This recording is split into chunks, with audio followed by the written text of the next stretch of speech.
And the governor did make that point. He makes that argument that this is a budget that's going to help New York after COVID. Is there some truth to that? Will some of what's in this budget help the state get going and recover from COVID?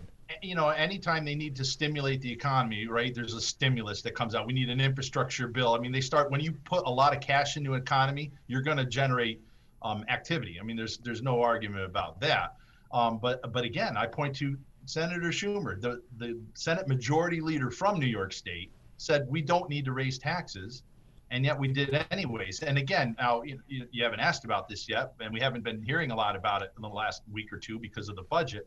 But what we have is we have a very aggressive far left majority in the Senate and the Assembly now. They've grown, and that more aggressive far left contingent is now driving the bus. And you've got a governor that's weakened by 2 scandals. He's not in a position to say no.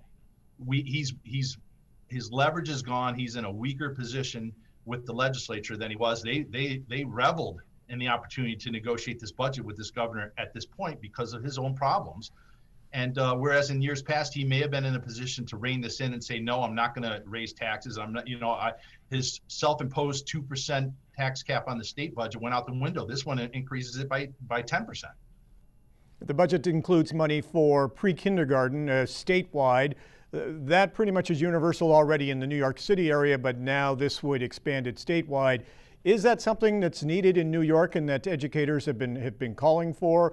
Do people in the North Country want to have pre-kindergarten?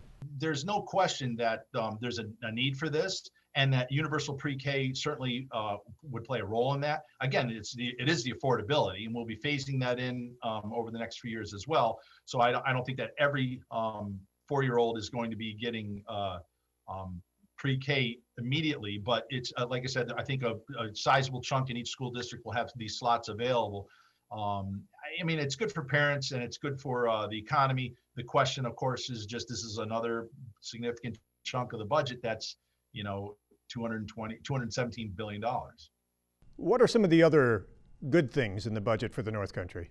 Yeah, well, so there's some things that I had advocated for early on, either in committee or with letters. We were able to get $200,000 for the older adults, OATS, in Plattsburgh. The Senior Planet and their computer integration for the older generation.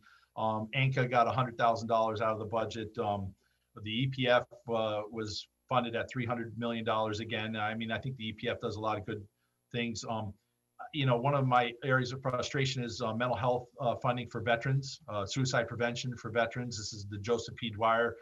It's $4.5 or $5 billion. It was approved at $5 million in this budget. But again, that's every year we have to fight with the governor to get $5 million for suicide prevention for veterans that are suffering from PTSD.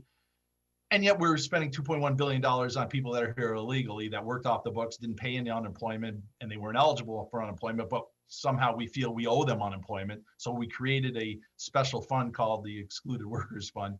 $2 billion for that population, and we had to beg for $5 million for suicide prevention for the best of us, the people that volunteered to serve their country and came back damaged and need our help.